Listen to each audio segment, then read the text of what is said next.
In a world teetering on the edge of darkness, where ancient curses are forgotten and the truth is buried in shadow, one woman's past holds the key to saving or damning the realms.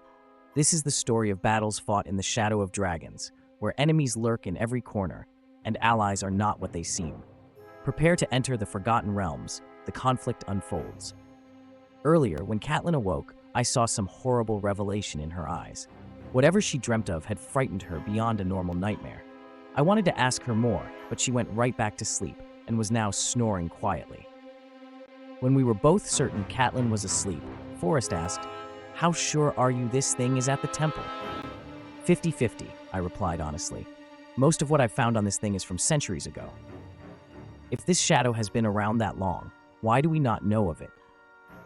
I rested back against the cave wall, crossing my feet at the ankles and lacing my fingers behind my head. No idea. You'd think when something this horrible threatens our world, we'd all rise up to stop it instead of trying to erase it and act like it never happened. Do you think whatever's driving this did something to our memories? I'd say there's a good chance, but unless we can find someone who was alive that long ago and ask, we'll never know for sure. The firelight flickered off the sword resting against the wall. Teaching Katlyn to fight had been necessary, and I expected her to be horrible at it. She had never held a weapon before in her life until that spawn attacked us. But watching her move as she went after Forrest, there was a strange grace to it, as if she'd been doing it for years. "Muscle memory," I whispered. "Pardon?" "Sorry, it's just the way Katlyn fought today. I've seen that style before."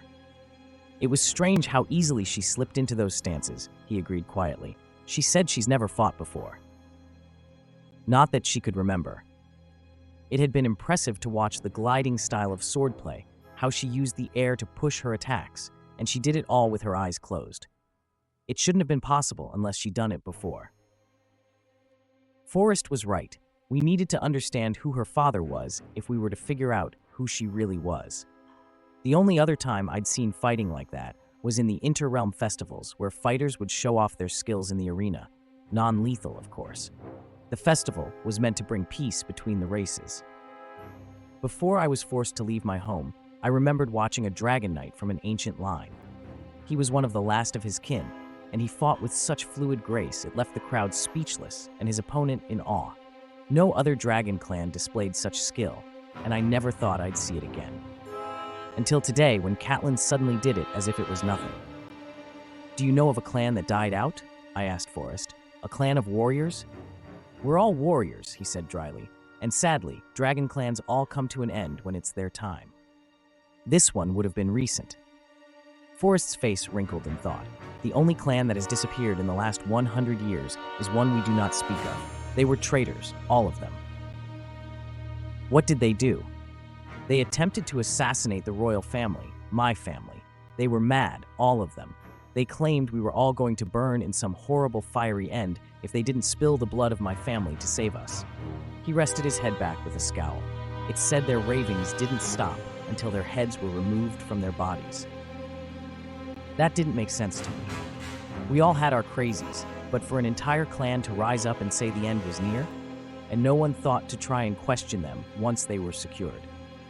My father did, but nothing they said made sense. He couldn't trust them enough to let them loose, so he had them executed, and the rest were banished, told never to return. They'd already run for it. We never expected to see them again. He picked up a pebble from the ground and tossed it absently between his hands, his eyes seeing a scene from many years ago. Shame, really. They were the most magnificent warriors. Their wingspan was legendary, as were their acts of bravery on the battlefield. I grew up on stories of their accomplishments. My stomach sank as I looked to Katlyn and back to Forrest. Did someone curse them? "After they were killed, their lands became poisoned," Forrest said. "Nothing has grown there since, and it's said nothing ever will. The curse that was rumored to have fallen on them was transferred to their lands, and it's forbidden for any to travel there, for fear they'll be cursed too." I almost didn't want him to go on, but my curiosity got the better of me. "Has anyone gone there ever, just to see?" "No, dragons are superstitious, you know that," he said bitterly. "And yet something tells me you know of someone who went there anyway." He caught the pebble in his fist and crushed it, so dust fell to the ground beside him. "A friend, on a dare."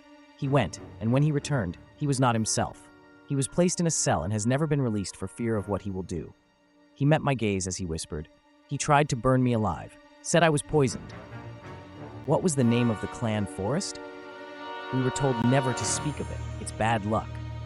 Because our luck could be so much worse right now, I said, holding up my hands. What was the name? Why does it matter?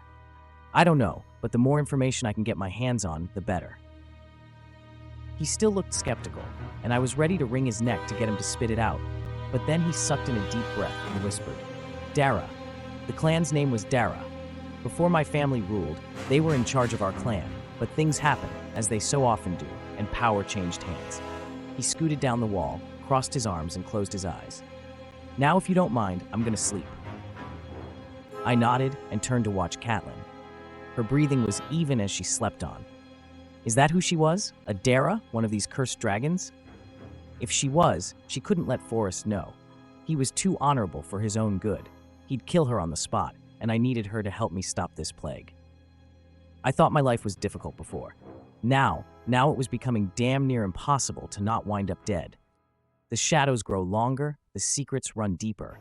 Will the past be enough to fight the coming plague? Or will the realms fall to darkness once more? Stay tuned, and remember, not all stories are meant to have a happy ending. Forgotten Realms, the conflict continues. Like, subscribe, and share for more.